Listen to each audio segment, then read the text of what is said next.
3, 2, 1. You are Voice Live. Hi, everybody. Right We as are we say Voice we're gonna go Live. voice live, I start coughing. Yeah, I know. I heard Rude as that. fuck. How very dare. How very fucking dare.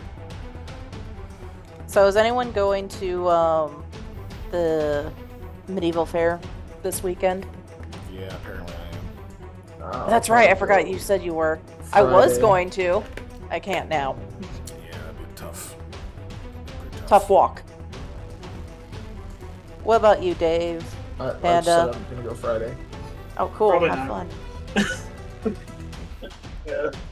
Fair enough. I could go from if it starts at 9, I could be there until noon, but I do have to sleep sometime during the day during the weekend. Yeah. Do make it tough. It do make it tough. Difficult.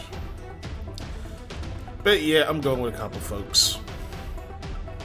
Get to go be broke at the medieval fair, you know? Yep, same. I mean, literally, the only thing that seemed good to me was the food. So. Yep, which you don't really eat if you're broke. Yeah. Yeah, that's true. I like it because the atmosphere and the shows and stuff. I've never been around long enough to watch a show at the fair. I mean, they have stuff all day. You can, as long as you just choose to go to a stage, you'll find one. Yeah, you definitely won't see them if you're just shopping the whole time or eating the whole time. Yeah. Oh, yeah, that makes sense. There's 3 stages, and then there's usually an open area where they do the jousting thing. And the jousting thing's only twice a day, so you have to go actually when they schedule it. But there's always a show on one of the 3 stages at some point during the day. Yeah, they tend to be pretty booked up. Yep. But yeah. Whew. It's already getting warm in here again. Damn. What temperatures outside? I don't know, not that 56. It's 56. It's windy. That's it? Bro, it's windy too. I tell you what. Is it hot in here? Hold on, I'll be right back. I don't. It is. As someone who works outside, it was much colder this morning, but it was very windy and it was pleasant if you weren't standing in the wind. But the problem is, the only place it's not in the wind is inside, so it's kind of impossible to do.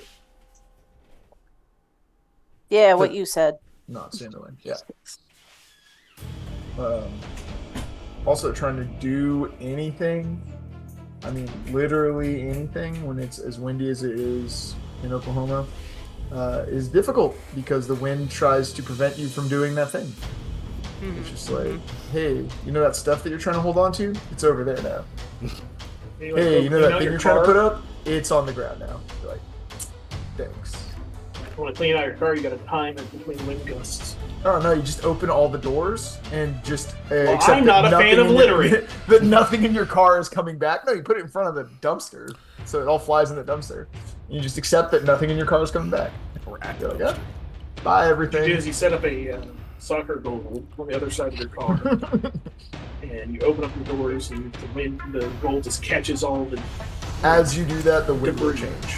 Yes, exactly. Right as you do that, the Sounds like you direction need of a the wind couple will of change. nets. Just a couple of nets. That'll do it. But anyway, alright, face lifetime, y'all ready? Oh, too late. I'm kidding, you're not face life. Oh, okay. I was Yeah, saying I got hi, you. But You're not. But you will be very soon, probably about the time I finish this sentence. Hi everyone, we're face live now. Look I at was us. gonna say sandwich. Hi, everybody. I'm looking at cast members for the medieval fair, and there's a group. Cannon's their last name, but the thing they're part of is called the Unpronounceable Irish Band. I don't know if it's titled Unpronounceable Irish Band, or somebody says, "Hey, what's their band? Their name up?" and they said it, and they went, "Uh huh." I imagine it was the second think it's thing the first, and then it became the first thing. Yeah. Right? It's a good name for a band. It is a good name. Especially if it was unpronounceable. Look, they know what they're about, all right? They understand that, traditional, Celtic Gaelic is really, really hard for English speakers to say correctly. Yeah. Almost as hard as Welsh. Just a boy. Or girl? She's a girl. It's a girl. Who's the fuzzy cat? This is anime. Oh, a great name for a cat. Yeah, my Anna May. yeah, and my nanny named her that way on purpose to tick me off. I love that she's doing the "Hey, my butt's in your face." Yeah. You have to deal with it. It's better than, I don't know, like people who name their cat lettuce or something. Although those are always funny. Those are always people funny. Just name their cat after a random food. And you're like, hey, look, it's Cheeseburger. tomato. Shout out to Myths and Legends podcast right there with tomato. That's, Right. Tomato. They have a cat named Other Tomato. poison. And several other food items. All of their cats are food items that would make a sandwich. So yeah, I enjoyed. Well, since She's purring right now, that's why I'm not kicking her off. Since I Giselle's need entire torso has been replaced by a cat. Hang on. I need that healing purrs. The cat is gonna do all the dice rolling for you now. That's how this works. So you're gonna roll great because cats have good luck. That's like the point, right? Or do they have bad luck? That's why they need 9 lives. Yeah. Yeah. I don't know. Oh, jeez. I don't understand the lore of cats. You just realized what? My audio was probably garbage up until now. Oh no! It was still working, but it was probably garbage. Sorry for if anybody's actually here listening to us. I'm not sorry. You guys just have to deal with it. I always forget to turn the freaking original sound on. Oh, there's gotta be a way to default that. I should look that up. Sorry, I have But yeah. vegetables. Oh, you good? Yeah. There's wheat. It's carrot cake. Maybe some carrots in there. Yeah. Wheat is a grain, not a vegetable, but it's not an animal, so it would still be a. What is a It's vegetable? a plant, at least. Yeah. You're a vegetable. It's That's like fine. a little potato. No, potato's a tuber. Standard comeback. He's not a tuba. Anyway, Tuba. yeah. Hi, everybody. Normally, we come in here and we play Pathfinder First Edition. So that's kind of what we're ramping up to. We usually don't talk about that up until that point. So this is normal. I think we should just talk about the cat anime. The rest of the stream. No, fuck that Oh, cat. okay. So Is there? I was gonna say, is there a cat in? yeah, let's do some tabletop stuff for one time for the one time, you know. You mean one time today, or this is the last one? No, it's just today. So yeah, last time we didn't do a recap because we don't do that anymore. Mm-hmm. So just know that the group has a job to do where they go deliver some stuff, and they haven't done it yet, and it's going to help them get out of legal trouble by means of crime. That's the best way to get out of legal trouble is with more crime. Alleged crime. And Allegedly. yeah. Snail pulls up at everybody. Yeah, snail pulls up. But they're going to be doing that. Going to pick up a package in Galset Sucked, a city that was recently raided by probably mer people. And they're going to go deliver it to a city called Nola Nyarga, which was not recently raided by mer people. And then they're going to come back and hope that their other venture, which is going to take them to the unclaimed lands in the north, has garnered a few other travelers wishing to head that direction. So, let's do that. Let's do that. Let's go over to that screen where people can see. Oh, they will be able to see a map shortly. There it is. It'd be a good idea if I had more 20 going. Zoom in a bit and pull up over here where y'all is. Yeah. I mean, that might help you. Just a little. You said what? If So you it'd had be roll helpful. 20 up. Yeah. Yeah, I was like, probably oh would. yeah, I don't even have that pulled up. Yeah, My kind brain's of lagging behind. need it to play. But cool. So yeah, you guys I guess, got together some provisions and things to head to Galset Soct. Were you going to try to take the shortcut way and cut through the wilderness, or are you going to take the really fucking long way and go all the way across the road? Pretty sure. Shortcut. Or the midway point and go across the road partially and use this trail here to make your way south. Trail's a bit safer, but it does pass through the hills that are known to be pretty dangerous. We don't know anybody in those hills.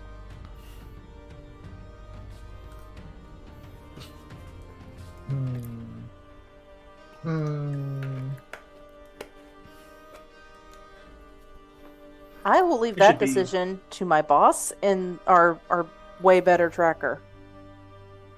As the We'll have to speak up. There's a cat in your face.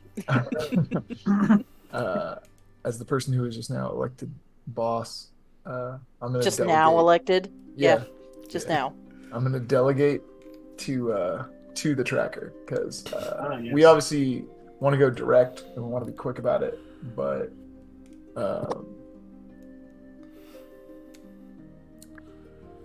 you're Go also ahead, the one bought who that got boat. shot with a bunch of arrows Would the have been a last time lot we walked easier through to get this to Galactic area. Sun. So, yeah, that's true. But I was gonna say you're the person who got shot with a bunch of arrows last time we walked through here, so I'm gonna give you the choice to see if you want to get filled full of arrows again. Yep. Or not. Shortcut does take you past that territory. Yeah, that's You don't that's have to why necessarily go down the cliff or anything, but still. why I want to give Sam the opportunity to not become a pincushion. Oh yeah, that's why. Okay. Yeah, exactly. I feel that it is partially my duty to prevent my employees from becoming pincushions. We'd be shaving off like 100 miles, so that's worth it, in my opinion. Or whatever what's- increment of The shortcut, yeah. the like along the coast shortcut or the trail. Oh, the trail shortcut. The, Okay. the along the coast shortcut is so way faster. Yeah, I was like, that's way more than 100 miles. It's Yeah. more than 200 miles. Like yeah. Ugh. Sorry. Okay, so you're taking the mid cut, we'll call it. Yeah. Okay. All right, so you're following the road. Not really gonna have anything particular happen along the road specifically. We're just gonna determine about how many rations you're gonna need. No crazy storms, just regular storms on the way through. Thanks to going along the road, you guys get to move full speed on your horses. So within a day's ride, you will make it to Clurin. And then, so that's going to use 1 day of rations to get there. Sam, will you be able to hunt something for me? I'll have all food prepared. Hunting moves at half speed. All food. Oh, okay. All food it is. All food. The all Alright, fooder, Yeah. in fact. The all fooder has all fooded. Okay. Oh yeah, I don't have this broadcasting. Let me do that. Okay, and so then this is roughly your maximum distance you can make it the next day. Everybody should be able to see that. It's 40 miles, but 39.8, whatever, about the same. So that's roughly the furthest you're going to make it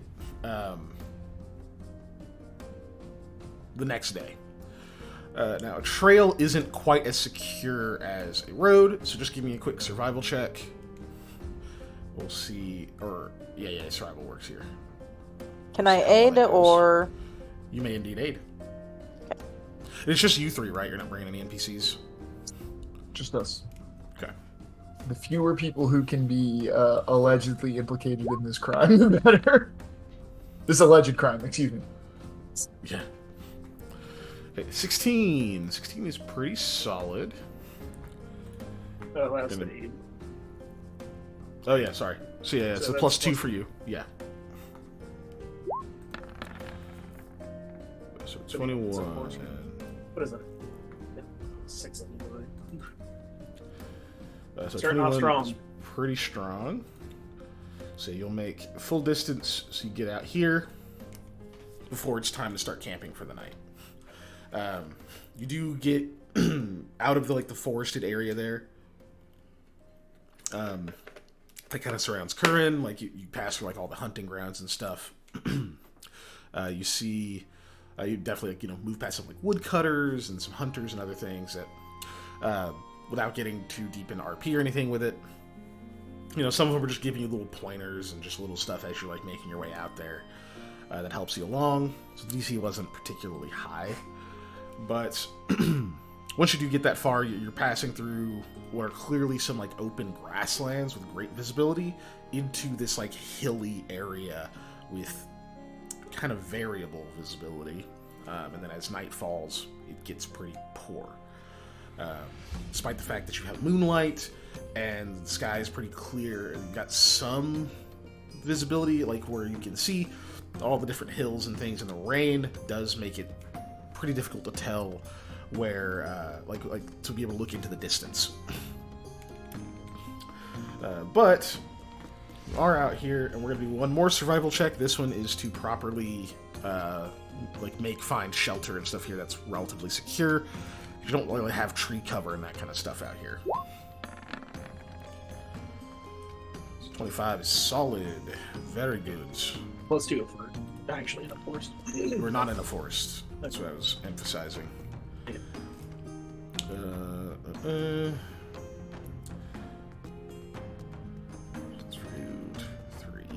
Easily done. Okay. So yeah, you're able to find pretty secure shelter out there for you guys. Whether it's dragging some branches and things along. Obviously like kindling and stuff to like create a fire just for a little while, warm yourselves up a bit. Whatever you gotta do. Is it your tents and such set up? I know two of you have a tent. Sam, did you ever get a tent? I don't.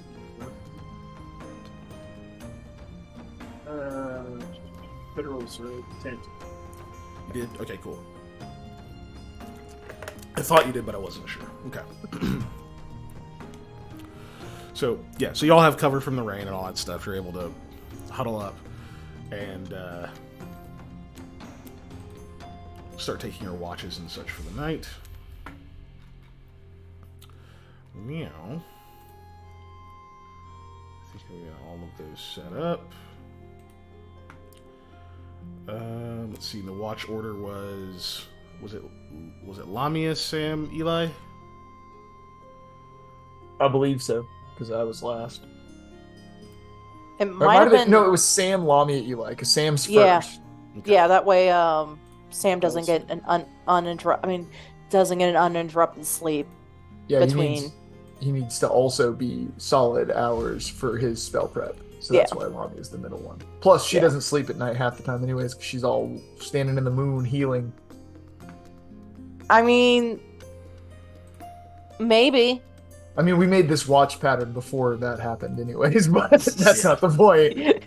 We're taking advantage of these things, okay? They may be bad, but we can use them for our benefit.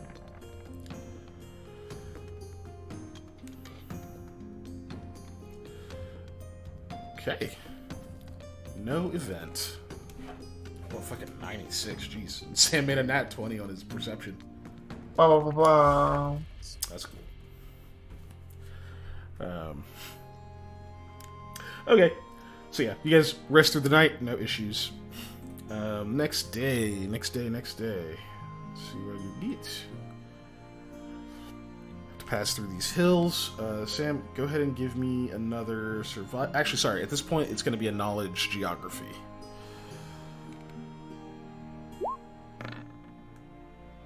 Natural.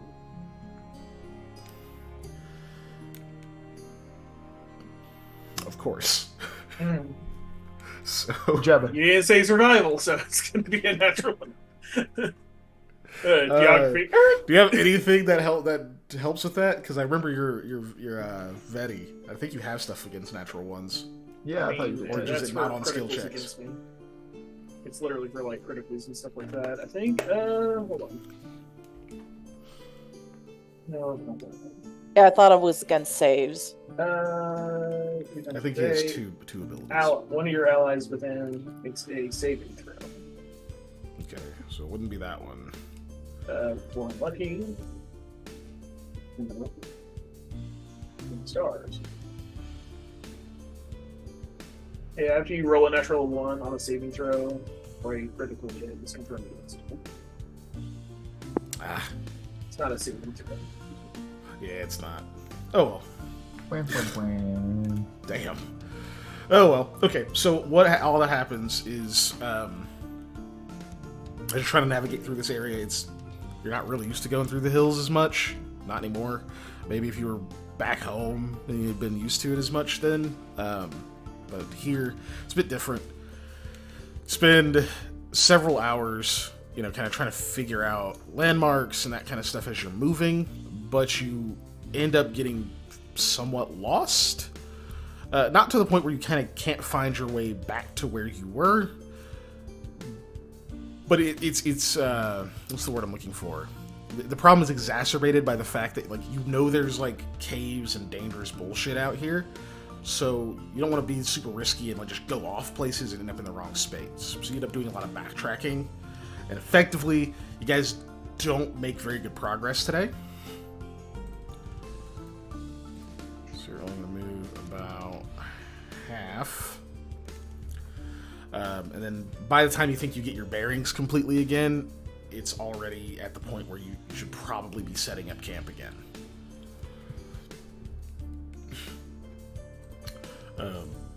Okay, so this is another survival check. And then I'm going to have one of the other two of you give me one of the two of you is going to need to give me a knowledge nature, and the other gives me a perception. Well, I am not trained in knowledge nature. I'm gonna go on a Neither am limb I. and guess. Yeah, I was saying guess Lamia isn't either. I have no knowledge skills. So, y'all want me to do nature then? You can. This is what I'm. No, You're already on You survival. said one of the Oh, other one survival. of us. Yeah. I mean, it would be straight intelligence check, I guess. Then, Yeah, pretty much. I can do that. Y'all want my survival? So, Yeah, so Lamia Sam can survival. perception. Lamia, you give me perception, and then Eli give me the nature. I rolled a nat one, guys. Of course. Okay. All It's right, tied. so far we're tied. Everything's Start looking the very night. swimmingly. Yep, it's a good way to get it all started. Okay. So, that check was partially because, even though Sam is the one rolling the survival check, you're all setting up camp together. It's not just like you guys standing by watching him do it. So Sam, you're able to you find a good spot. You start getting everything coordinated and pointing out places of different things you can be using for kindling. Eli, you start gathering stuff that Sam's kind of pointed in a direction, and this kind of things. You know what kindling looks like. That's basic stuff. But some of the things you're gathering, you're gonna have to kind of dry out and that kind of stuff to use. It feels a bit different. It feels a bit thicker. It doesn't. It feels a little bit like it holds too much moisture. It'll probably still work. Pulling little threads of ivy and other shit out of some certain spots. You start gathering them together while Sam's securing the perimeter and checking for tracks and other things to make sure you guys aren't actually about to park in something's territory. Sam, when you come back and see what Eli has gathered, it's a bit alarming because you're pretty goddamn sure that what he's been touching is poisonous. You didn't see it before just because, what you looked at wasn't poisonous, so you just kind of sent him over there and he's doing what he's supposed to do. But that gap in knowledge where he just, isn't on the lookout for certain, clues and stuff kind of takes effect here. So, Eli, I need you to give me a fortitude save. Is he wearing gloves? Hurrah! Eli, are you wearing gloves? No. Actually, even if you are, it doesn't matter in this case, because it's assumed that you've probably touched your face or something else at this point. 12. Was that a save? This is a saving throw. Okay. Was I near... Is that going into effect now or while I was gone? We'll say he probably wasn't too far from you while he was doing this. Like, I imagine you guys try to keep in relatively close proximity just for safety. Okay. So, I'm gonna use fantastic function. okay, boop that for me and then roll. But I was already booping or rolling. Boop-a-doop-a-doop. Thank you.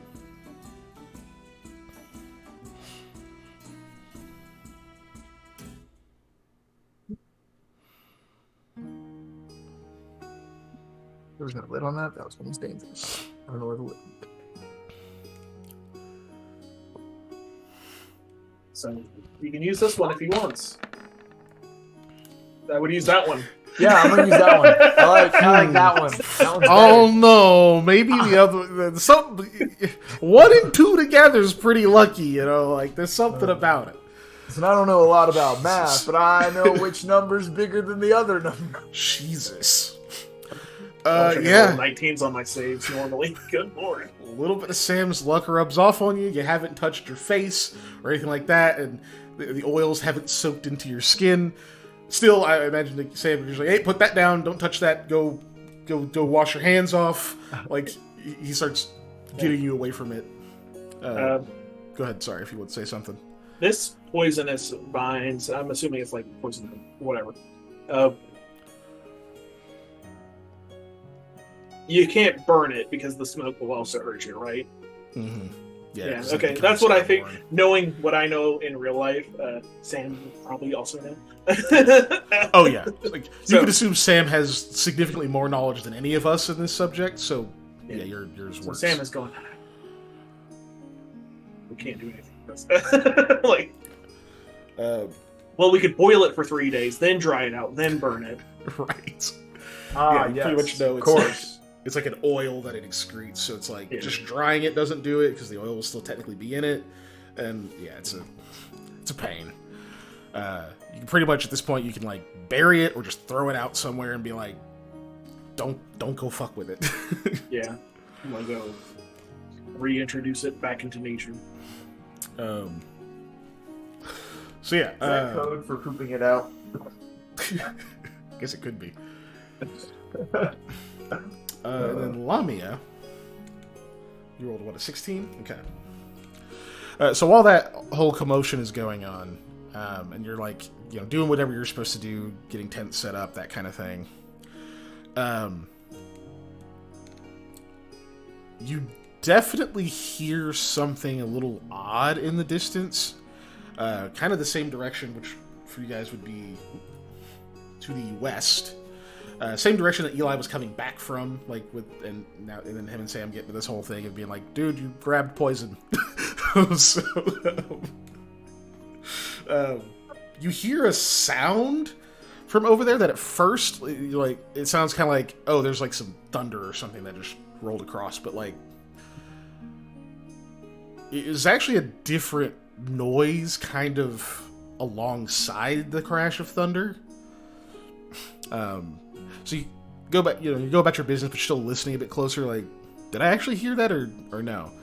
And then you hear what sounds like some kind of crash, like this loud, like from over there. It's definitely not deep or like rolling enough to be a crash of thunder. It definitely kind of sat underneath it. Maybe they happened at the same time. It sounds just like something heavy landing in stones, fairly far away. So like it had to be pretty loud. Something pretty big landed. The two of them talking, they probably just didn't notice it, and there's a storm going on.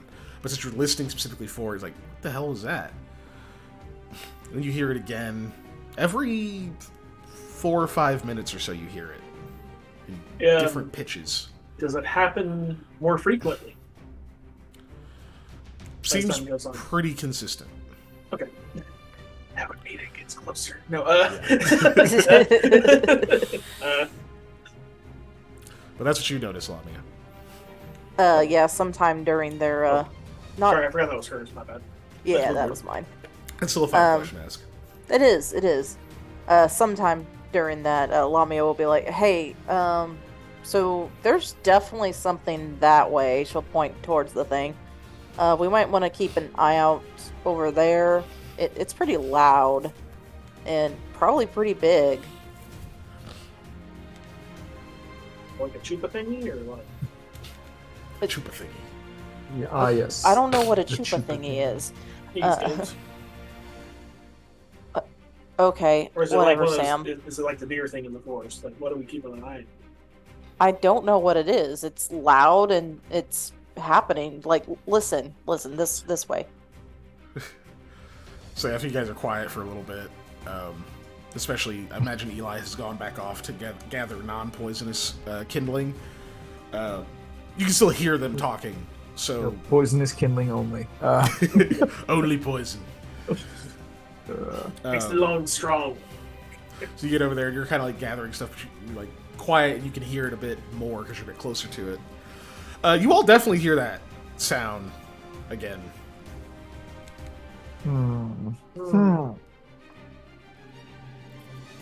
Like, You see what I mean, throwing Sam? boulders. It sounds big. Has a sack full of boulders and they just keep dropping.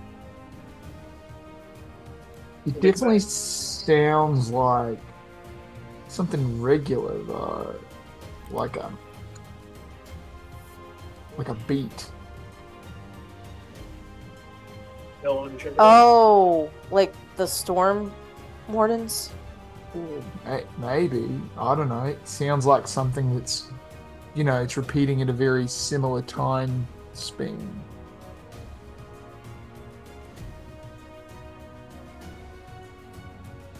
I mean, they could be like cutting the heads off of like stone trolls or something like that over there. They're just like, they got to process that. Thing falls off the cliff. Right? Whatever it is, think it's I'd- definitely very far away. I don't think I'd want to meet someone who was just throwing stone troll corpses down a cliff. Stone trolls. Well, how even would a you thing? dispose Are of you them? just making stuff up now at this Yeah, point? yeah. I don't know if that's a real thing. Anyways, we met a it's- water troll. It's so, very far away, so we either have to get closer to figure out what it is or steer completely clear of it. One or the t'other. Well, I'm just making sure we know because, I mean, as far as I can tell, that's our biggest threat out here right now. It's the most noticeable thing. It's a Sam. Or potentially greatest friend if it's something not terrible. Greatest threat, Sam, like eyes, the poison ivy, poison elm, poison everything mound that he's made. He's like, yeah. Biggest. I don't know. Yeah, I almost used one of those as toilet paper. That would have been terrible. That's the biggest threat.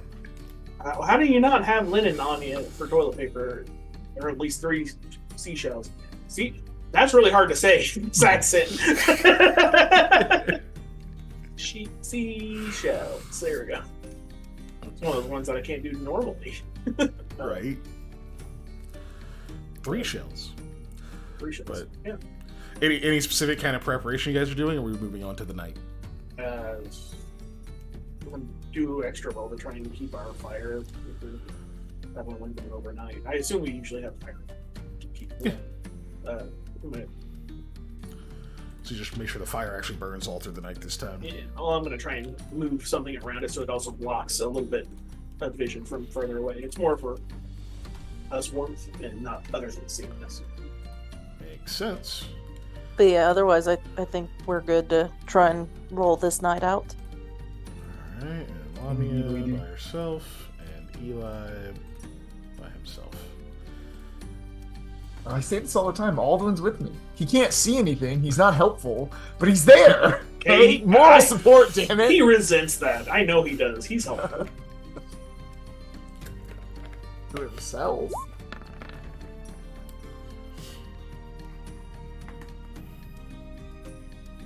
Wow. That's fucking wild. There's a lot of 28s and 20s in there. Okay. No event.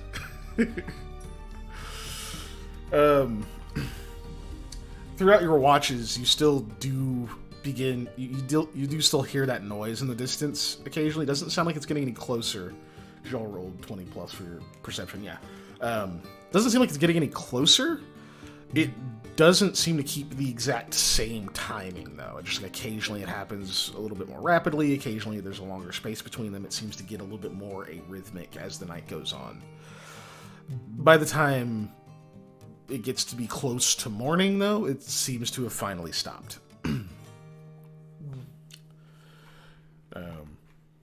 Anyway, moving on. All right, Sam, we're going to do another knowledge geography.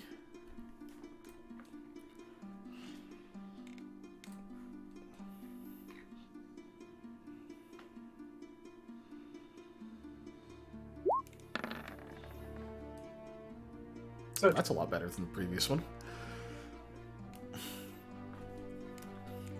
Okay, yeah, you make significantly better progress than you did before. Not quite the full length. That's okay.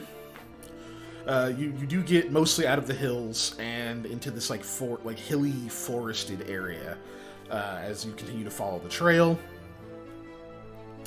But kind of back in an area that you're a little bit more comfortable with. And gets back to the time to start setting up camp, so we're going to do another survival.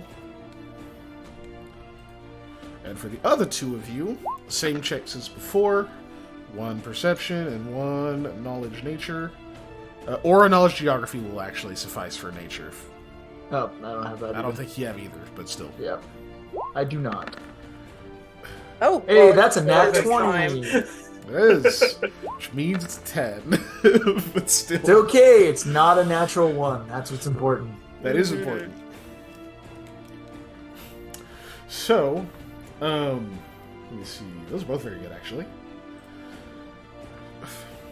And then same sort of, yeah, all good checks. So you're able to find a good shelter. Start looking around for just whatever you can gather, little bits of supplies, other things to supplement your rations. Do make sure you're spending rations or eating whatever you need to eat as you're going along. feed me, Sam. I'm assuming, Sam, you just have them all food marked off. Yeah, it's always on there. Okay. Let's see. You see, can you boop that? I think you can make enough for more than one creature. I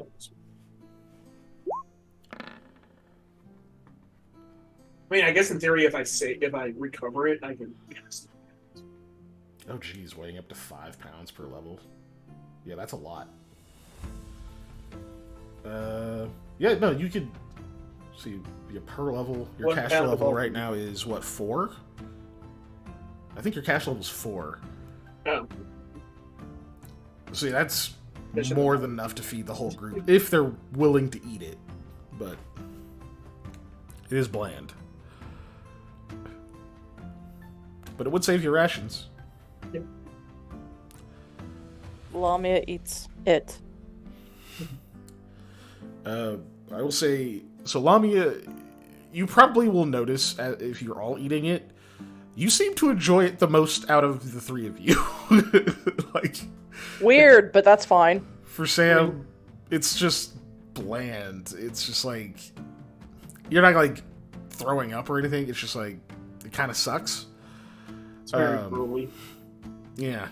We all had famine, and as farmers, bad year, gotta stretch things out. Yeah. But yeah, it's that cardboardy, just nothing taste. I imagine for it's probably the worst for Eli, even though he's been poor as shit.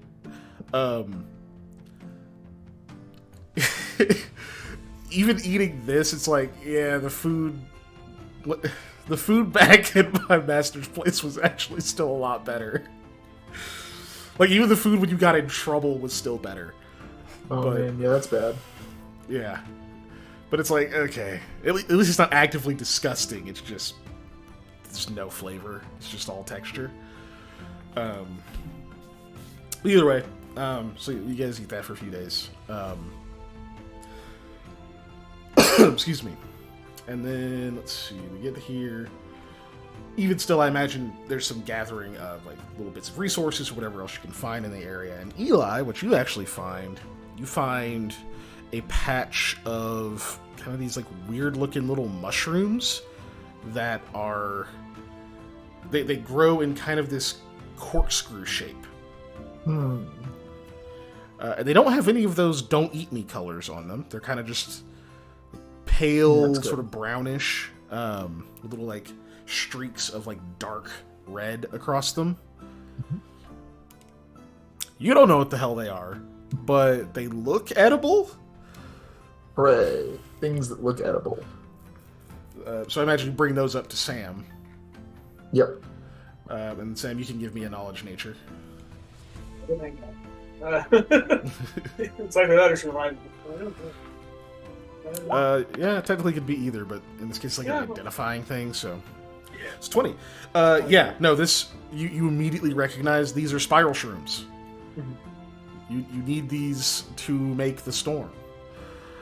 But also, it does change the taste receptors to a degree and kind of intensifies flavors and other stuff, so, like, it might make the bland all-food stuff taste a lot better.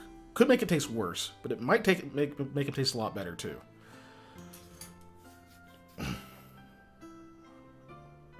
I can incorporate these into our meals if you like.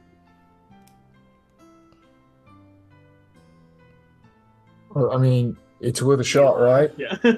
Yeah.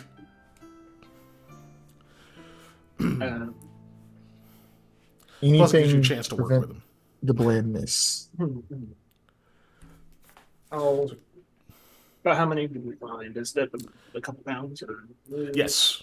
Yeah, if you take the whole patch, it's 2 pounds.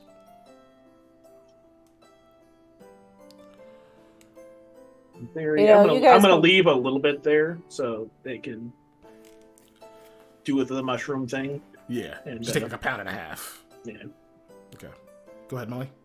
You know, you guys complaining about how bland this tastes to you. That's how I feel every time I eat normal food now.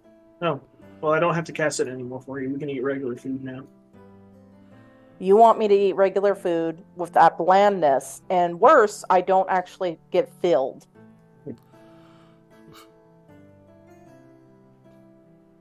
You want to? Man, I can go try and find a honeycomb for you or something. I don't even know if a honeycomb works. I'm It's- just it's trying to put into words Animal goo? that Honeycomb's big, yeah. It's not small. No. I'm just trying to put into words that that's how it is when I eat normal food now. So it's exactly the same. No, I can eat this. It's Yeah, much but you better. said eating this is like eating normal food. No, Eli walks You off. see what I mean there? Yeah. I'm gonna stop talking to you right now, Sam. Dang. I'm just mad I got lost. How come all So these many- hills look the same? They don't. How do hills look the same? Trees look different. You think trees would look the same? Nah. Each tree has a face, and they're different. Sam, this is the same hill. How do you know? But, I don't see a name on it. It's like Mount Rushmore. There is, in fact, a name written Yeah. in the hill. It's just like this Eli was here written in the side of the hill. It's like, I wrote that 2 days ago. You've only been out here a day. Shut up! speaking of writing, see, what was it? Lamia, you had the perception? So yeah, as you guys are setting up camp, they find the mushrooms and they have that whole thing, and then you walk away from Sam because he's being a butt. You do find, speaking of writing, you do find a message seems to be carved into what looks like a dead tree that you find, like a tree that's been like, it's like it was a thick tree, like pretty big, but it looks like it died at some point and like part of it fell off, so it's mostly like, it's not a stump, it's like just a section of a tree that's still in the ground.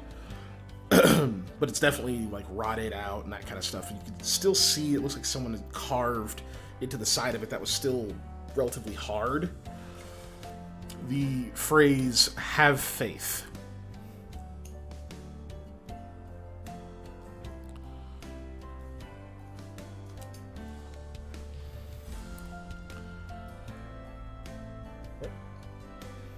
point that out to anybody else? No, I don't think she would because it's in a tree and it's an odd message, but there's nothing wrong with it just being there, as far as Lamia is concerned. Okay. Yeah. Otherwise, you guys get camp set up. If you eat a little bit of the spiral shroom, Eli and Sam, then when you eat the all food, it definitely tastes a lot different. It's not like, it doesn't taste like complex. It doesn't suddenly taste like spaghetti and meatballs or something. It's all one flavor, but it is a different actual like flavor to it. It's not like intense, but you know, one of you might get like honey or beef or like tea. You get like one much more solid flavor note out of it than you did before. I'd like to reserve 1 or 2 shrooms if I could. I'm gonna try and see if it'll do anything when I get back to it now. Yeah, well, I mean, I'm saying this is like between the two of you, it takes like 1 of the spiral shrooms, so okay. It doesn't even like take off of your total just yet. 'Cause you don't have to have that much. You just have a little bit of it, and it's like, oh, this effect lasts for like an hour or so. So plenty enough for a meal. Doesn't really have any effect for you, Lamia. Like you eat the spiral shroom and it kind of tastes a little bit weird. Can't really put your finger on it, but then when you eat the other stuff, it's like, nah, it's about the same. Yeah, that's what she thought. At least by itself, it seemed like it had something different. But I couldn't fill myself up on those. No. You have to cook a lot of them and eat them for that to matter. Well, you wouldn't have to cook them, but you know what I mean.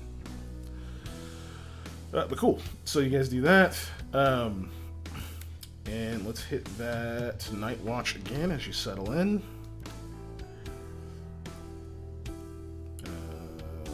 Don't worry, Patrick. The 3rd time's the charm. Yeah. Eli. And that should be everyone. Where are you guys? Okay. Same as before. Or slightly lower. Slightly lower. Okie doke. Let's see what we get. Rat. Nothing. Alright, next day. Oh my god, the watch interest has been me the entire time, too. Hold on.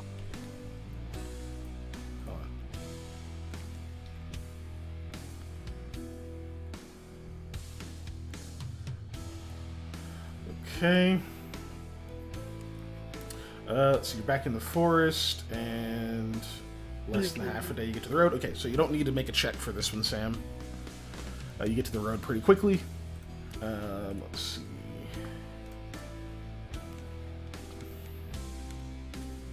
Anything on this road?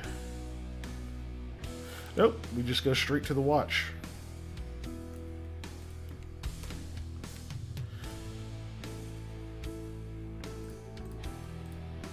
Eat.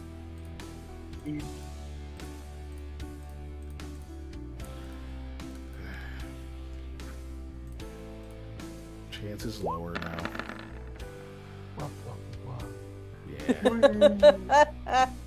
Sorry, the opposite always makes me laugh.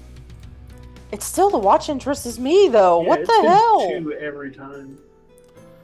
It's rolling a D3. I believe you. It just keeps landing on 2.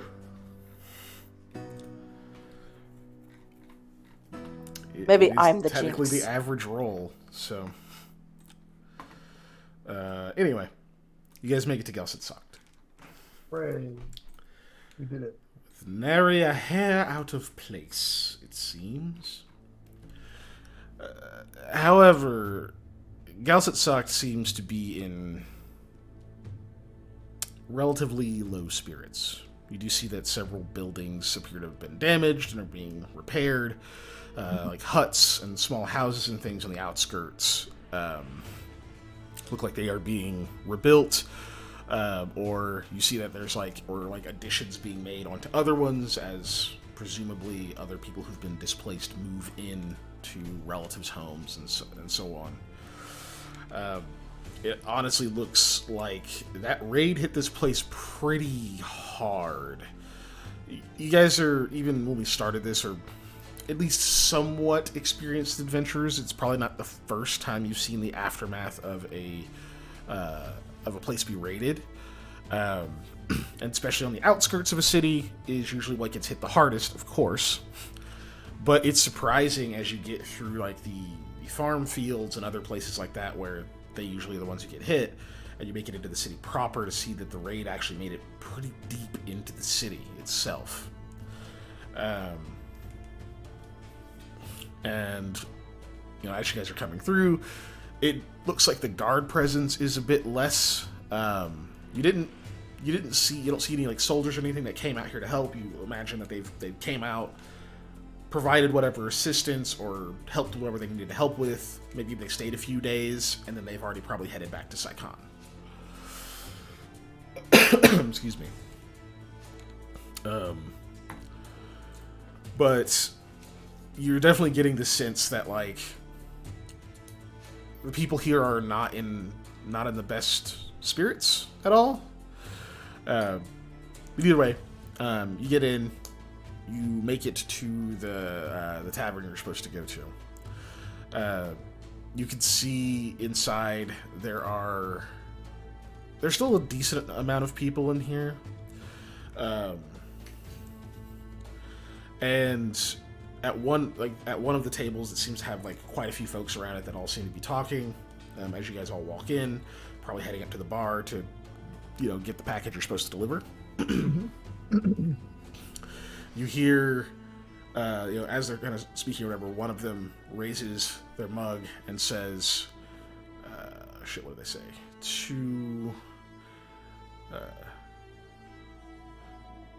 They go to Balorma and Kala, and other people around the table say to Balorma and Kala, and they like clink their glasses. Lamia, it's you, I believe, who did that one, right? Kala, you remember, is the name of the person from the board side quest you did.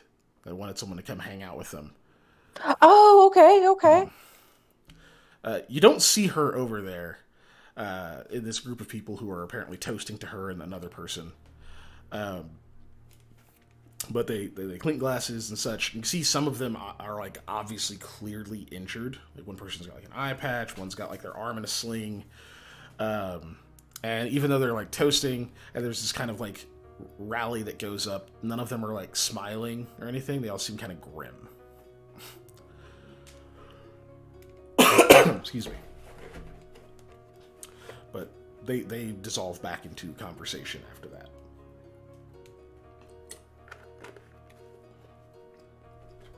I don't know if if you react or if you're just going to go up to the bar or what anybody does. I mean, I'm just going to go up to the bar. Yeah, Lame would go ahead and like approach the one who was doing like to them. It's like, oh, was Kala here? Did they help out in the battle? One of the guys at the table like looks at you and just, yeah, during the raid she did her family proud. Her hearth. She did her hearth proud. Oh, did she not make it? Someone else at the table just says, well, Bolorma didn't, but Kala's hurt pretty bad. She hasn't woke up since the attack. So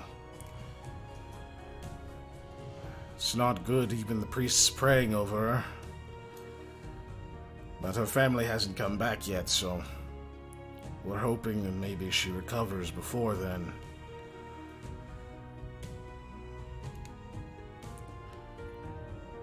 Yeah, that'd be good. Sorry, I was asking. I had hung out with her, it feels like a couple months back. I say her. They technically go by they. That's what I thought, but I couldn't remember. But Belorma's female. That's what's throwing me off.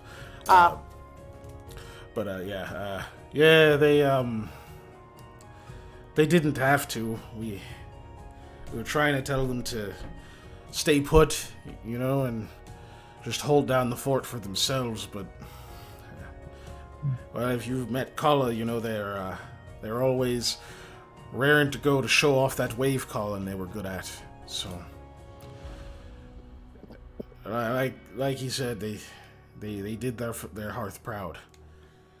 We'd lost a lot more people without them. Yeah, definitely. Thanks for answering.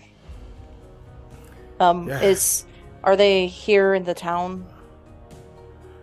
Yeah, of course. They're just over at the hospital with all the other folks who aren't waking up. Okay. Yeah. I may you can go visit if them. you like. Yeah. Thank you. It's probably good for the spirit, to have people come and send well wishes and the like. Yeah. Okay. And I'm assuming as Lamia was doing that. Yeah. So Eli, you get up to the bar. I can't remember what the passphrase thing you were supposed to say is. I don't either. I was looking through my notes and I can't find it. It's fine. We may not have even gone over it. It's doesn't matter really. You got one. Yeah. I imagine you weave that into the conversation. I don't know if you guys order any drinks or anything like that while you're up there, but you weave that into your greeting or whatever piece of conversation with the guy. He's just, oh, you're the guy I'm supposed to. I've been holding that thing for. You come to pick it up. Reaches below the counter. You do see that there are a couple of guards, and like one person you identify as part of the military is like sitting at the bar. They don't pay any attention to you. Like, they seem exhausted. He reaches down below the bar, pulls out this small wrapped parchment package. You can see it's got like wax over it, and it's like all tied off. Hands that over to you, and kind of like pats you on the shoulder. And it's just like, yeah, make sure you don't go leaving this stuff around like that. Anybody could have picked it up. He kind of leans in and says, you have 7 days, all right, to be swift. Oh, thank you, friend.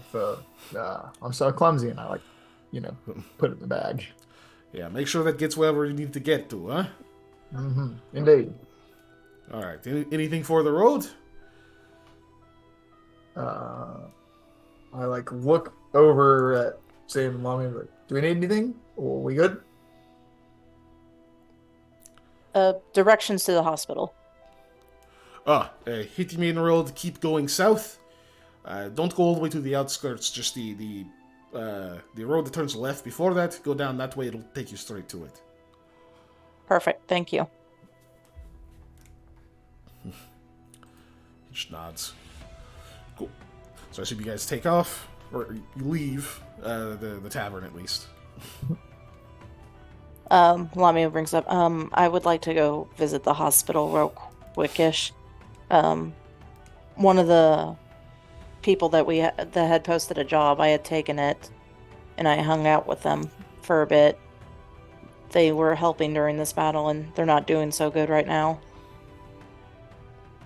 All right.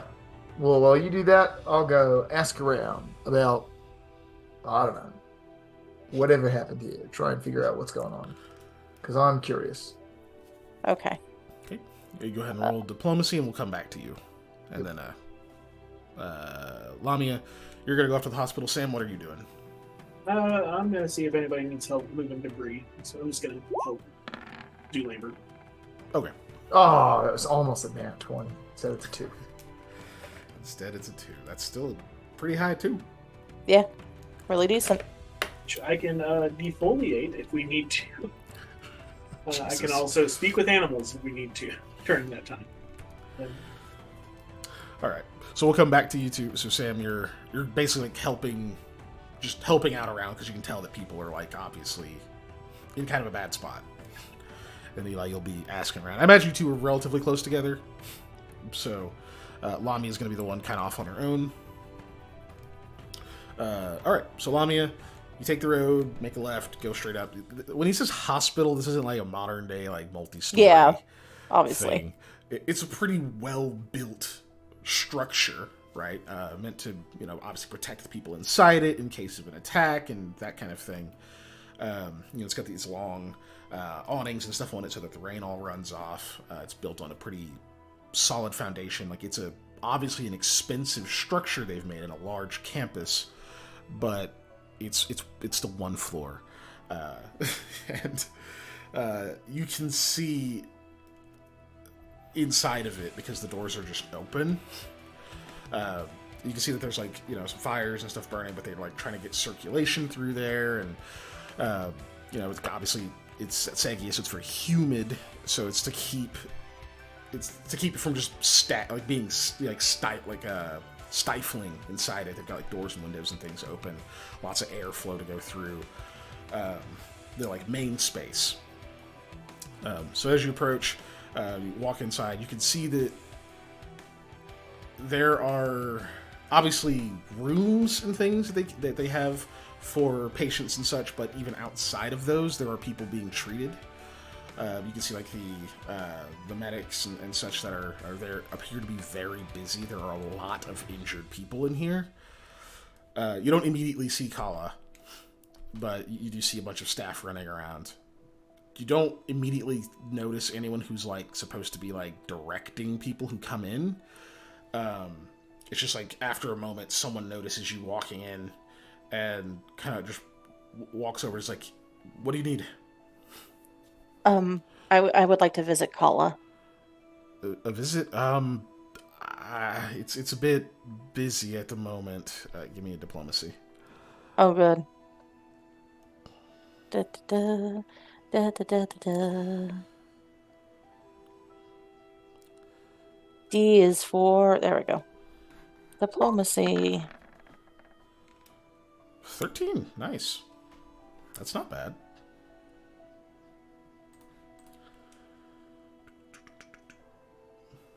Keeping the 13? Yeah. Okay. So he is obviously indifferent, which means the base DC is 15 plus his charisma bonus. His charisma bonus isn't -2. Yep. So he just goes, it's a bit crowded in here at the moment. It's fine, just be quick. Okay, thank you. He just like points at like a room in the back, and then he moves on. You're pretty sure you got the right room. He didn't sit there for a long time, so it's like between 3 of them. You're like, left, right, or middle is basically your choices. Left. Okay, so you basically go in the first room that you reach. Just like peek in there. Oh, I'm sorry. Mentally, to me, left would be the furthest one. So, like, right would be 1, and left would be 3 to me. So either way, I'll interpret it the way that I interpret it because you picked the right one. Okay. Cool. I don't want to penalize you for... that's fine. So, okay, so you peek in there, and luckily for you, you do see Kala in there. You see... Let me see here. It's her just like laying it like on this cot. It's more than just her in there. She's like laying on this like raised cot. There's like 3 other people inside that room. One of them you see has the sheet kind of pulled up over their face. The others have it like rolled down, like so you can like see their face and stuff. You can see their breathing. And you see what appears to be 2 nurses inside there, or appears to be at first glance 2 nurses, except they're standing. One of them is standing over like the person next to her who's alive, and then the second nurse is standing over Kala, and they both appear to be praying. Oh, am I interrupting? Couple of seconds go by, they seem like to finish what they're doing, and then like one of them notices you and says, Are you family? No, I'm an acquaintance. Okay, well, are you here to pray? Are they gone? No. Just very silent for now. Her heart still beats weakly, and she still breathes, sometimes with assistance. The healers are working overtime. It's sometimes it does not take.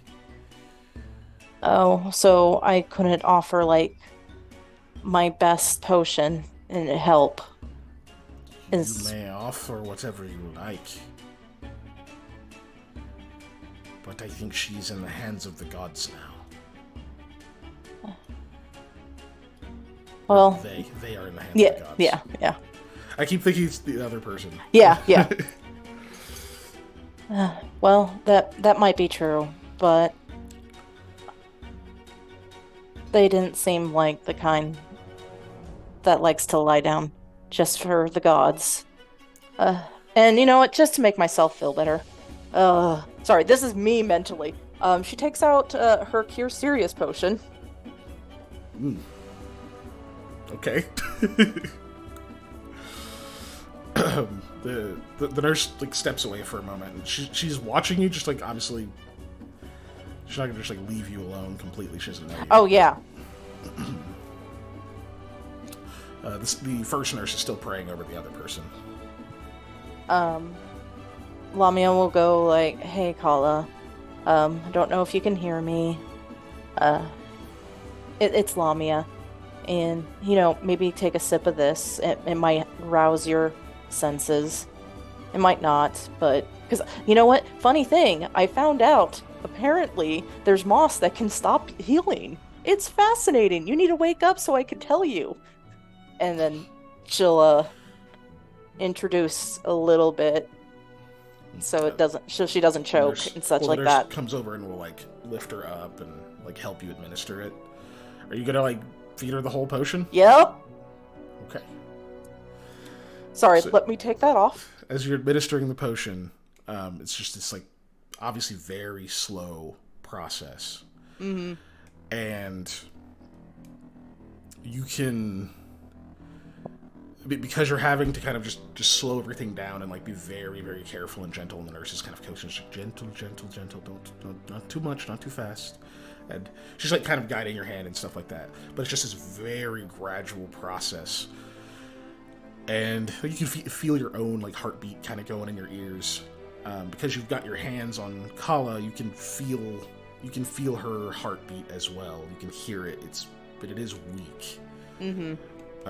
You can hear the nurses even though she's very calm. She's in a high stress situation. Like her blood pressure's up. Yeah. So it's just like all this stuff is kind of coming together, and as you're pouring this potion, you hear in the back of your mind, "Yep, there is a way to help her." You shut the hell up right now. The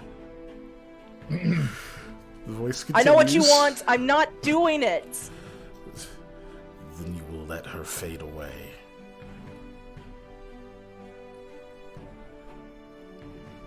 You will let this woman's strength, this creature's strength, leave the world. Think of the lives they could save. Then think of the lives they could eat. But think of the lives that you have saved. Oh, shoot. We're gonna get to it after this scene, yeah. Okay, sorry. Oh, I saw it. I didn't miss that. I did. Yeah, Molly got mass positivity, but we'll do it after the scene. And think of all the lives I've eaten so far. Think how much worse it will be. I'm not doing that to another person, Alexifix. You've taken more lives than you would have otherwise. It takes life to feed life. You have done nothing wrong. And neither would they. You don't want to believe me, but you know I'm right. Damn it, Ellie, stop. Now I have to look. Oh my god. Zoom in the child. God. I will admit to you that you're right, but I will also admit to you that you're a curse. I don't know how the other person will feel, but I know how I feel, and I'm not spreading it through me. You were answered with silence. You finish pouring the potion, and the nurse eases Kala back down. And you see her wipe her eye. She says, "Well, if that's going to help, guess we'll see." Yeah, I did my best after all. Seriously, Kala, you gotta wake up, because I do need to tell you about that moss. I never knew such a thing existed. So you would want to know.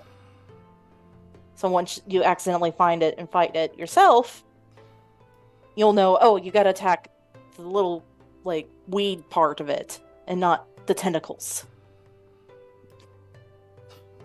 The nurse kind of gives you a look like, what the fuck? But she doesn't ask any questions. It just goes back, like, kind of covers her up and says, "All right, I have to ask you to clear out now." Yeah, I busy. was only supposed to be here for a short while. Good luck for the rest of the night. Yeah. And Lamia will leave. Okay. All right. Eli, with your 12. Oh, go ahead. Oh, sorry. Just to let you know, that Cure Serious potion was 3d8 plus 7. You can roll it if you like. I would. Mm-hmm. I wanted to be something, you know? Yeah, of course. Oh, man, that's good. That's a real good roll. Well above average.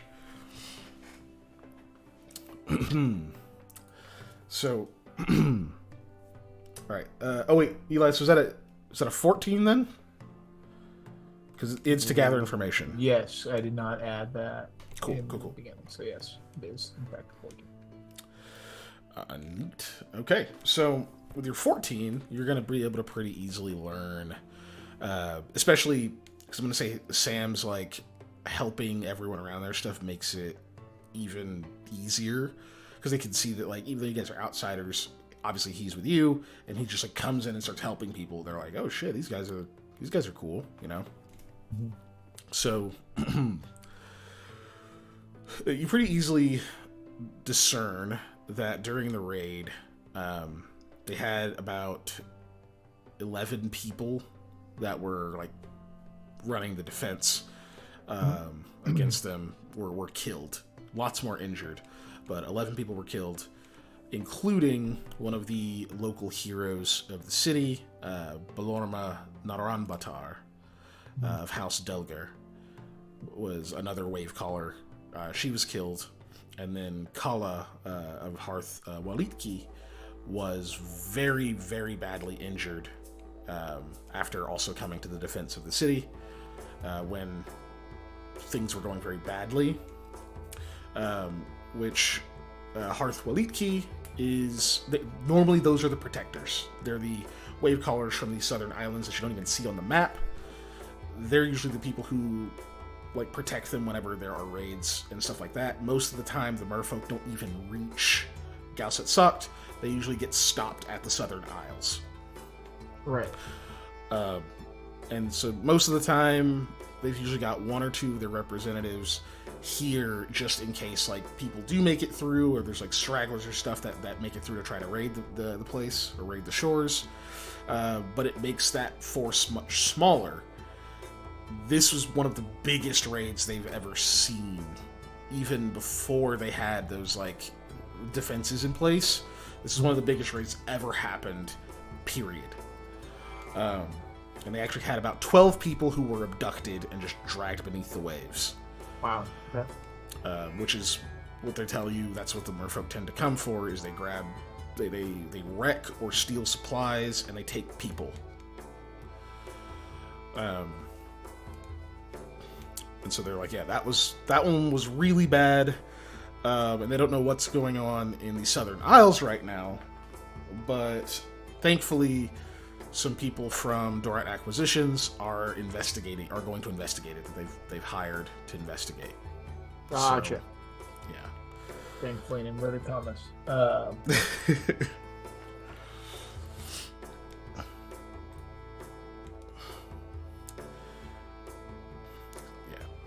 why is acquisition such a hard word to spell? Okay. I think I got it.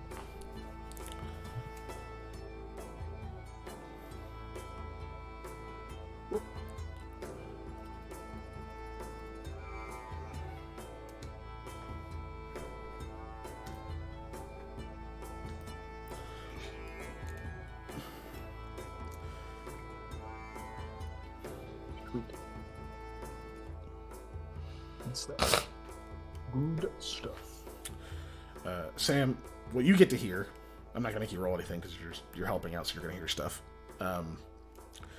There's a pretty clear anti-merfolk sentiment. Not just like in this whole city, but like you're working among like laymen and other people who were like warriors and stuff that fought and have seen this kind of thing before. You kind of get the sense that it's grown a bit stronger after this event, to the point of being like what we'd consider outright racism at this point. I mean, do you have knowledge local? Do I? Yeah.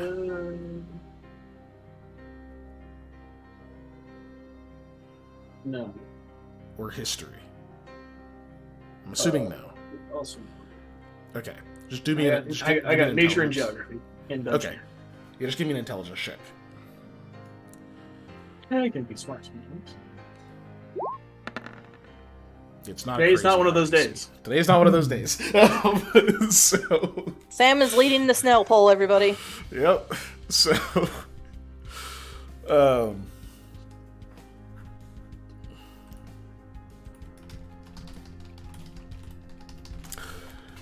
Yeah, so anyway, yeah, you hear that, and you just honestly don't know that much about merfolk, other than that they live in the water, and you've occasionally heard about them attacking land dwellers, but you just don't know much about them.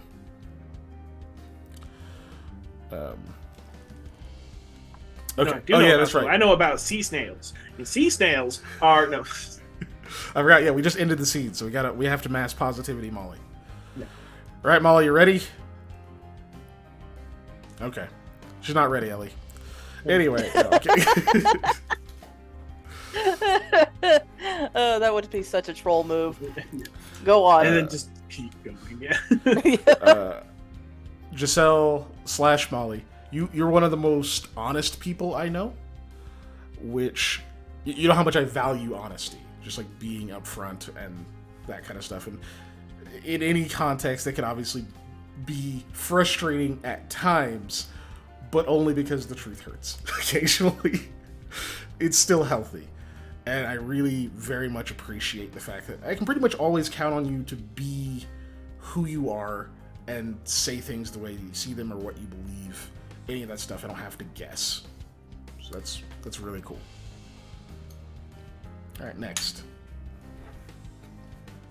And Mine's corny, and I've said something similar before, I believe. But anytime that needs to be like a Yu-Gi-Oh! Or any what some people would consider older anime joke, I can say it and Molly will get it.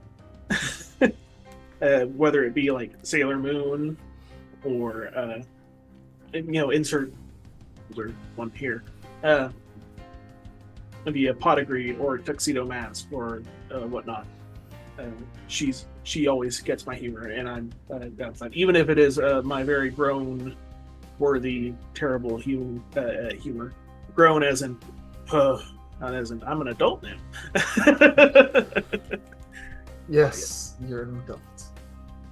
So I'm glad that she puts up with my jokes and also gets them.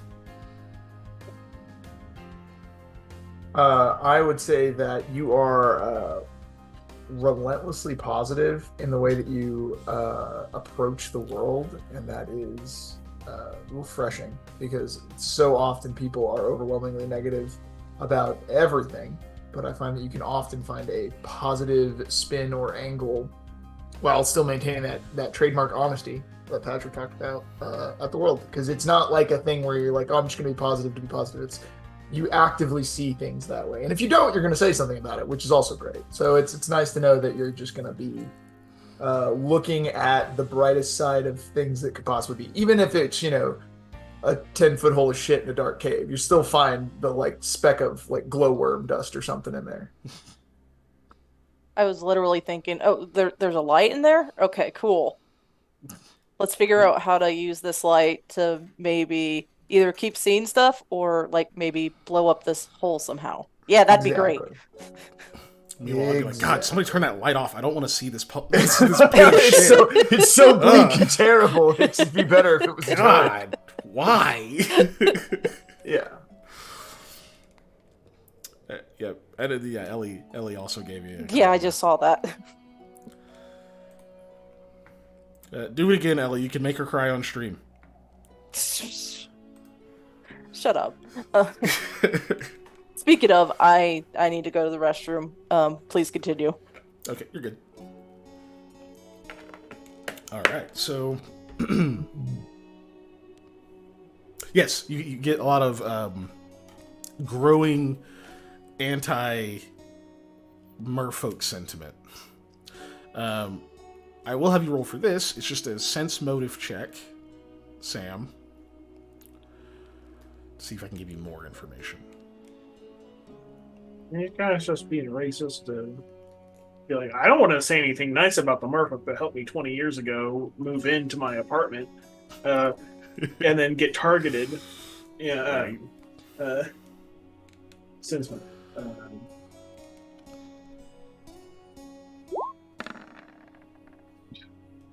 8. All right. Yeah, not great. So yeah, that's pretty much it. You just get that sense for people. Like, they're not just like screaming bigotry or whatever. You're just like hearing people say stuff under their breath or whatever, or like occasionally. Which I guess add to. I don't know what alertness has to do with it, but I guess it rolled 10. I did not add. Sorry. It should be in all of your sense motive checks. Alertness is +2 to all perception and sense motive. I'll add it under this. It's one of those things I don't know if like. So yeah, that should be in that should be in everything. Yeah, okay, that was my dog. Yeah, I was gonna ask if that was Harley. What's he doing? What's that dog doing? Having a doggo dream. That's what. Poor babies. Oh, the marshmallow's trying to eat me! Poor baby. This banana bites back. Good. That's an unusually large squirrel. What were you dreaming about? It's trying to take my bananas. What were you dreaming about? It would. Here's a pets. You Here's know, a pets this is for what you. you do, dog. Here's a pets for you. Yeah, he's having a dream. He's okay. I thought that was coming from outside, you silly thing. He was doing a woo woo woo. That was you. That's what you sounded like. Yeah, you're okay, buddy. You're okay. You're okay. You're okay. So Monday, No. one of the people at the apartment I work at was moving out, and I was really worried because I don't associate Oh. tenants with like numbers, like what room they're in. Ah, yes. And I was really worried it was the doctor guy with the German Shepherd, because they come down every day at like 7 o'clock to go for walkies. And I always get to say hi to the dog, and the dog will come up to me and say hi. Speak to the dog. Here's the There you go. Hey, come here. Hey, Papa. Come here. This new Jaws movie looks fine. Yes, you boy. Who's it? I don't Jaws, have but any it's just other a pit bull. regular treats. For legal reasons, it's a. But yes. Yeah. No, Ellie's right. It's probably a good time to go ahead and take our break. Since Molly had to go. 8:30. Yeah. The break. Normally we do about 9, but 8:30 is fine. This is a good spot for it. Break So yeah, that. we'll go ahead and hit break, and we'll be back in about 15. Okay. Cool.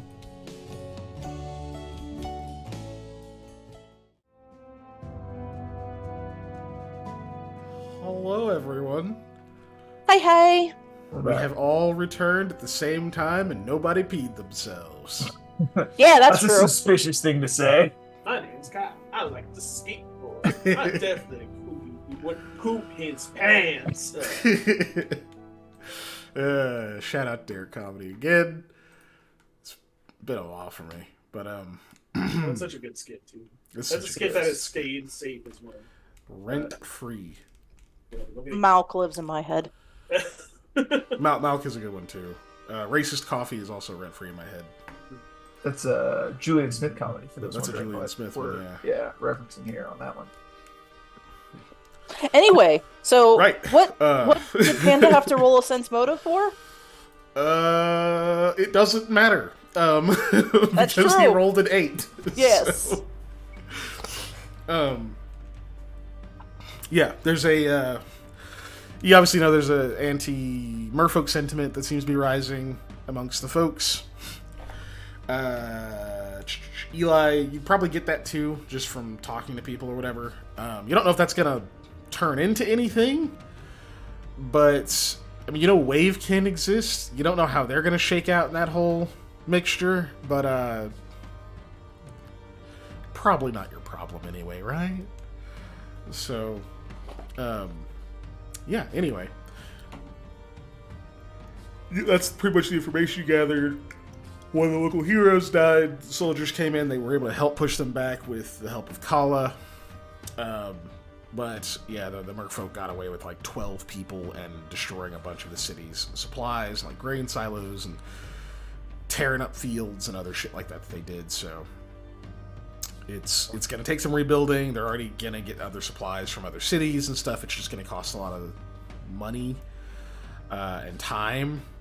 Right. That isn't readily available, so it sucks. But yeah, Dorat's on the job of figuring out what's happening in the Southern Isles, so that's good. Yeah, supposing they didn't, have something to do with causing whatever it was. That's great.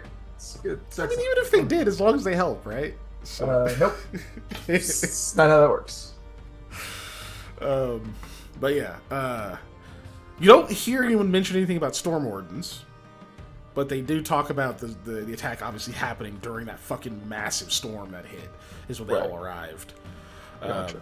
Which is mostly surprising to them because, like, even though the merfolk are obviously living in the water, like, heavy storms like that are still dangerous for them. It's just like if you guys have a really bad windstorm on the surface, like, they're not immune to the effects of the waves being absolutely crazy and everything flooding and all that kind of stuff. So they're just like, it was dangerous for them to come do this shit too, but apparently it was worth it. So, yeah, that's the beach you get out of the city. I imagine you guys are going to stay there for the night and then head out early in the morning. Yeah? Yep. Anyone trying to do anything else in the city? Well, in the morning, Lamia will want to go by the hospital just to be like, hey, Kala looking any better? No? Okay, well, good luck. Have a good day, guys. And then leave. But she does want to have that one more chance to be like, you there? You good? No? Yeah. Okay. Wake up! So, Wake up! No. fucking huggies. So you guys, so you go by the hospital. Do you guys go with her this time, or you just wait for her? Nope. I'm just gonna wait. Sorry, I didn't hear you, Panda. I'll go in. Okay. Let me sit closer. I've been relaxing. Yeah, you're a little far from the mic. But anyway, cool. So you go with her. And yeah, you get in there. You see what looks like this relatively, like, fairly young, maybe 18, 19. So not like crazy young compared to you guys. Yeah. But like maybe 18-ish, looking obviously wavekin. They look feminine, but you don't know for sure. With kind of this like dark bluish hair that seems to have been kind of pulled mostly out of their face. It's kind of like underneath their head and such. You can see where like they've had like stitches and other wounds and things like stitched up and closed, and the stitch has been removed now. They've just got like little faint discoloration like along the face and like tops of the shoulders and such where they were probably wounded, but it's all healed up. They look physically okay. But that's the first time you've seen them. And then Lami, I don't know if you say anything in particular. I would talk. Okay, so it doesn't appear to have any change. Okay. Well, right then. All right, Kala. I gave you the day. I hopefully next time we meet, your eyes will be open. But I gotta head out and do my other job. The first job is being your friend. Sorry, that's me laughing. Are the nurses watching us? That's not a one of you give me a diplomacy question. check, and the other one can add a +2 with an aid. I'll allow the +2 just in general. But one of you's giving me a diplomacy check to see if you were able to like. I think mine was the better charisma. Yeah. So see if you aid me, sir. Okay. No, that's fine. Just take a +2. I'll just take a +2. Okay. Yeah. You sure? Yes, Yeah. that's what I was saying before that, so we'll stick with it. Set it as the normal set. The +2 is added in there. So 12. Okay, so yeah, they're not necessarily watching you, but they are in the room. They're not like ignoring you. Mm-hmm. Can I try to figure out how she was wounded and like what the extent of her wounds are with like a heal check? We try to figure out what exactly happened to her. Them. Sorry, them. Them, yeah. Yeah, like if you start examining. I just know that like they're gonna be like, "What are you doing?" I'm like, They sorry. will, yeah. Yeah. So basically, like, so you start like, kind of like pull like the sheet and stuff down a little bit, and I imagine there's that look of like, am I allowed to do this kind of thing? And then like one of the nurses is like, what do you need? I'm used to taking care of stuff in the field. I just wanted to see if there's anything I recognize about this. I mean, I know this is y'all's job. I just seeing if there's something I can see that somebody may have missed. It was a spear wound. Some of the merfolk use tridents. Some of them use spears or harpoons. They're hooked and serrated and often coated in toxins and other sorts of things. Kala took one in a very vital area. It damaged the spine and went into the diaphragm, and it took some serious surgery and healing just to get her body healed, but the toxin was very effective, and we've purged it as far as we can tell, but the damage is done and she has not awoken since.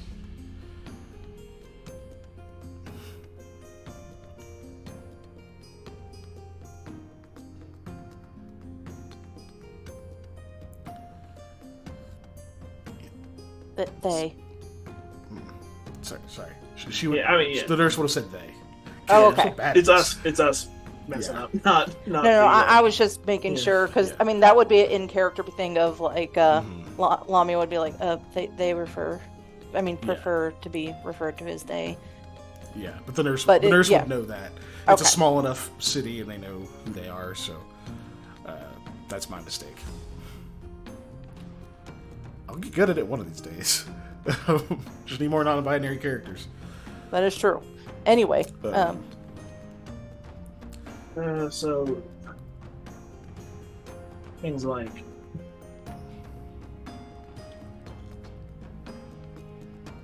delayed poison. Like it's you've already taken care of the toxin and poison. Yes. As far as we can, yeah, the doctor believes the poison's no longer in their bloodstream. It's just the damage it's done is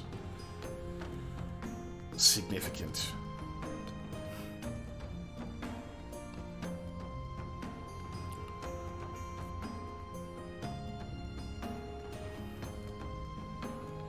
I'm not totally scrolling through my spell list to see if there's something I can do. I was literally thinking, like, what are you thinking, Sam? Because I had, well, one saw delayed poison, and then at level 2 spells, and delayed disease. Anything I can let her rest up a little bit to get it back up, but it would have to be after a long rest anyway. Give me... You can go and give me a heal check now. Now that the nurses kind of told you this stuff.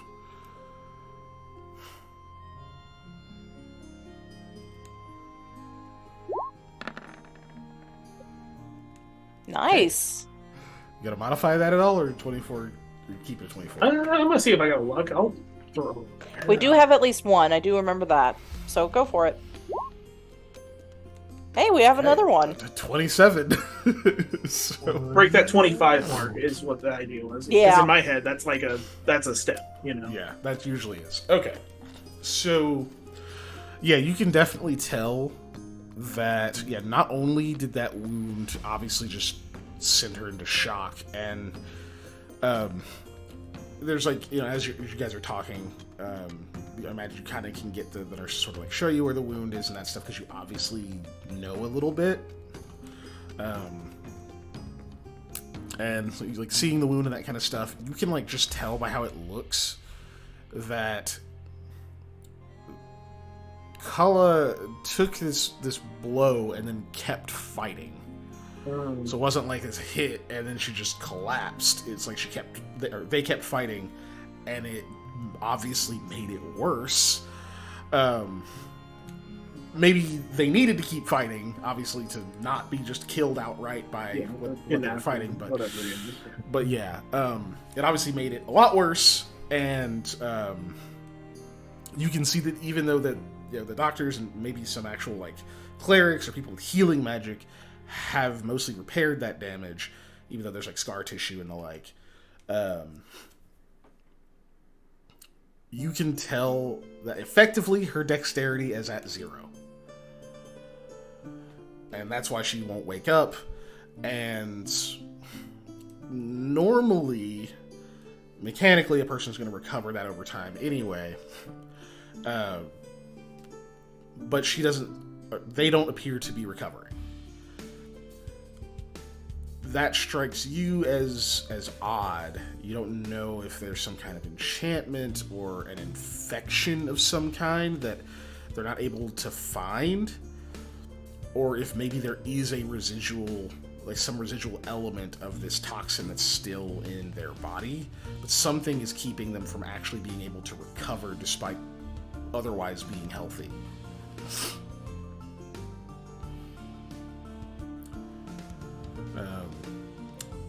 Because you got to like a 27, which is crazy. Yeah, the coloration, we'll say it's like the coloration of the tissue or something like that. You just have a hunch even. You think there is a second element to this toxin, that maybe it's actually compounded, where it's not just one poison, it's actually two. One that like does the initial dexterity damage, and another that like prevents the natural recovery of it. I can roll that into stuff that happened to us. I will tell them about the, you know, recently fought some kind of plant thing that secreted a substance that prevented healing. It caused us to bleed, but also prevented those wounds from healing, even with the healing potion, so to prolong those effects. I don't know why I went southern. Effects. Ooh. Tractor. Yeah. He's more. Southern country. I say, Sam, why don't I you say- do your accents? Oh Yeah. God. There you go, Ellie. You finally heard how awful What you I gotta am. do here is no. I'm not gonna do whatever that chicken's name is from Looney Tunes. I'm blanking on it. Foghorn Leghorn. Foghorn Foghorn Leghorn, thank you. Yeah. I say. Anyway. Yeah. I don't know if y'all have thought about maybe a secondary, something else that was maybe on that spear, trident, or whatnot, or something else may have gotten in there that is preventing her body from naturally healing or recovering by itself. Yeah, I can run it by the doctor, see if he wants to, if he can run additional tests. We can check again, maybe. There's not many people that live. She's the only one so far. The others who survived were taken. What's the doctor doing Taken now? by. Oh, Is sorry. he seeing somebody now? He always.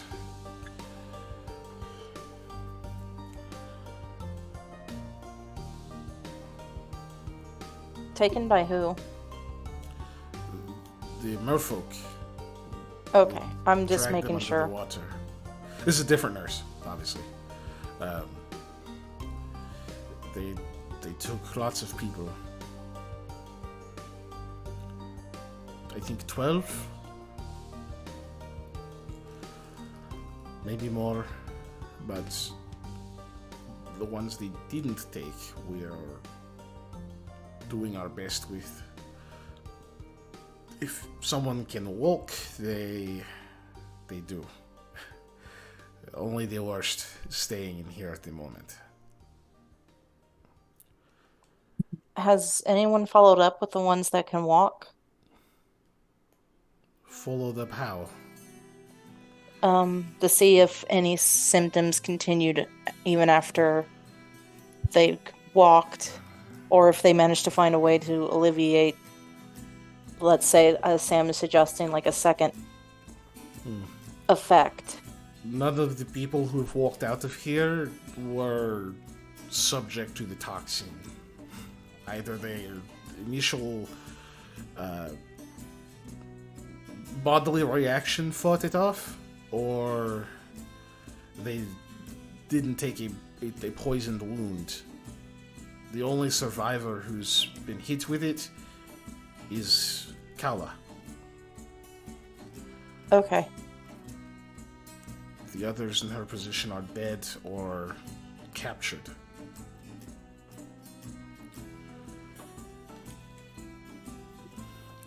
From his sense, had he already disposed of those bodies that have just died from these wounds?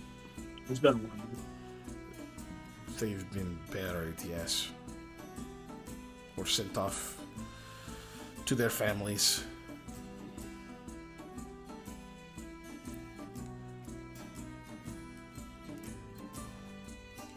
So it may have helped with that. Another wound that. I'm assuming if they were dead at the point, you didn't treat or remove the poison at all from the body. I mean, I'm sure you cleaned it up, but No, it You is gotta speed of prioritize. triage. Yeah. Mhm. you gotta choose. So you have to make those decisions. All right. Mhm. There's nothing I can do at the moment. Maybe. What time of day is it? Imagine this is very early in the morning. Okay. This is the next day. Oh, it is. Have we spent the night here? Yeah. Yes. Okay. Oh, Yeah. shit. Okay. Well, okay.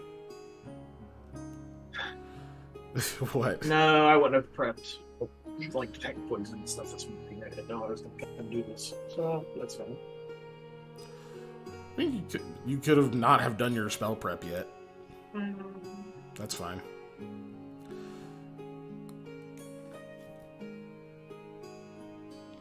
Yeah. Because I imagine Lamia went pretty much first thing. There was no real reason for her to wait. Yeah, that is true. I feel really cheated though. No, I could see it being reasonable, be like, oh no, I need to catch up with Lamia. and then be like, I haven't prayed for my spells today. Yeah, like if you were going to go with her, it would have been... I imagine you wouldn't have had time to sit there and take an hour to pray for spells. Like, she would have been going. Give me a moment. I'm gonna go outside and get some things. Yeah. I'm gonna spend about an hour there. Fine. I'm gonna go. If there's any big tree outside nearby, I'll go sit under that tree. Okay. I'm gonna do my normal spell acquisition. I'm not getting all food today. As he's doing that, Lamia will donate 10 gold for the hospital. Okay. They will take it. And be like, yeah, Very grateful. I don't know exactly what Sam's doing, but he might come back here for a bit. But yeah, please inform the doctor that there may be a second effect. Sure. Thank you for your time and patience. We're going to make some more rounds, and we'll come back to her later. Okay. And Lamia will exit. Okay. All right, Sam. So you spent an hour getting your spells prepared, receiving the blessings of Mr. Gaia. Hyper-specified spells prepared. Detect poison, delay poison, and then detect delay disease. Eli's just eating a very lonely breakfast back at the just kind of hanging out, chilling out. You know, it's kind of nice not having anybody around, just relaxing.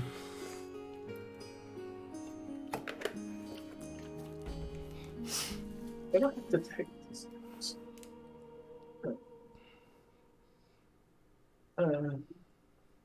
And once that hour goes up, I'm gonna head back in some total sources. I'm gonna look at her again. You know, Okay. Commune with my religious patron. Alright, so start going back through there. Also, you might need to adjust your mic or something. It's kind of being a little choppy. I don't know if it's... Is that any better? That's a little better. Okay. So you cut back in, you go back to that same room. Just like a little bit of traffic going through. But you manage to get inside. There's like a couple of nurses, different nurses in there. They seem to be tending to the other two people that are still alive in there. And you can see that in the bed where there was a person with a sheet over their face is now just another patient who is just barely conscious and completely out of it. Mm-hmm. Most of their face is bandaged. All right.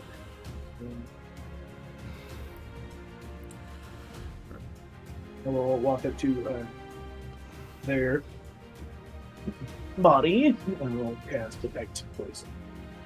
Okay, boop that, please. Spell level is under level 1, so I do spell level 1, correct? Not my caster level.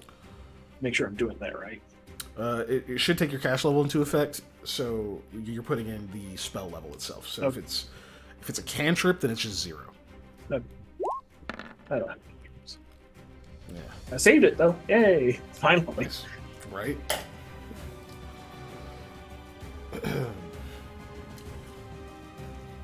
Okay.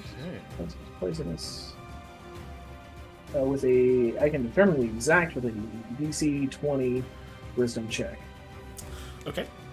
So, you do detect poison. Mm-hmm. So I need a Wisdom check. It's gonna be obviously DC 20 is tough for an ability check, but yeah.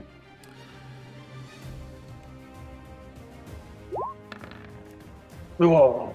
Oof, yeah, way off. Yeah. Okay.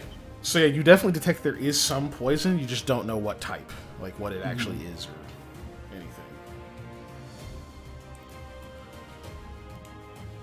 Okay.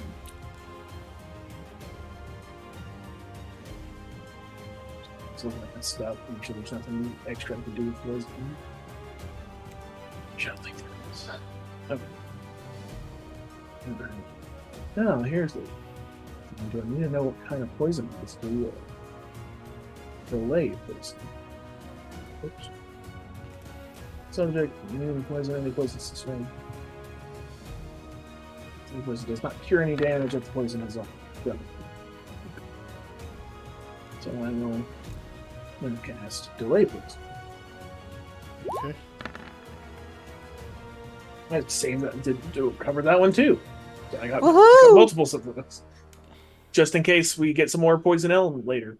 Yeah, I guess so. Immune to any poison system or any does not affect the subject until the spell's duration has expired. Delay poison does not cure any damage. Poisson. Okay. So your cast level is 4, so that's going to last for 4 hours.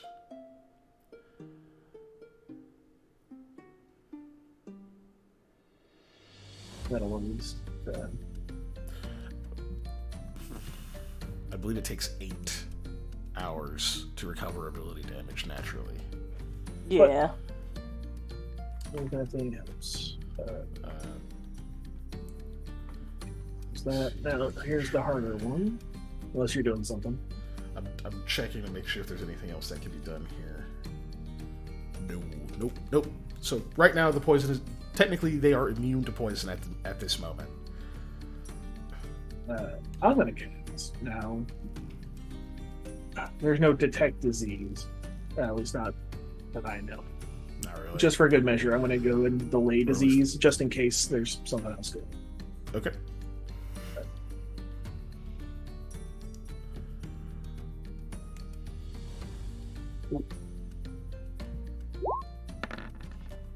And get that one back. Any disease. Disease. Super close, though. Yeah. Same as delay poison, just for disease. Okay. Well, this one lasts for a day. Oh yeah, one full day. Nice. That makes sense. Disease onset is different. All right.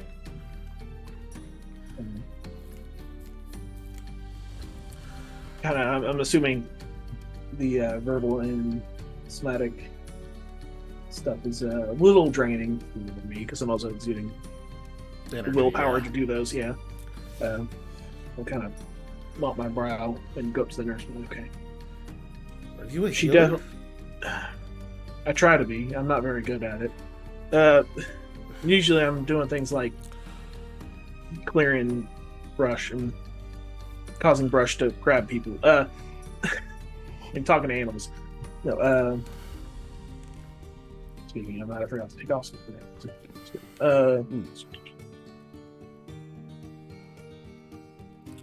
I did. My goddess gave me ability to detect poison. I prayed for it today, and she does have something running in her system. I've managed also to delay it for a good number of hours, but I would have somebody come up and check her as soon as they can. That knows anything about that. Okay. You said you saw with magic that there's still poison? In her system. Okay. I'll go let the doctor know right away. Or, well, as soon as I'm finished here, I'll let him know. Were you able to do anything... any other magic you have? I did also cast delay disease on her, just in case it was something else. I have no way of detecting any disease. I see. She doesn't have a fever. But I just wanted to be sure to cover all the bases. I have the ability to. Okay. What was the light poison? Oh, picture. Okay. Do you have any other people that are suffering from poison? Anything at the moment? Not that we know of. Anybody that's not recovering in a way they should? There are some. It's holdovers from physical wounds. This gentleman, they point to the one who's got the face completely wrapped.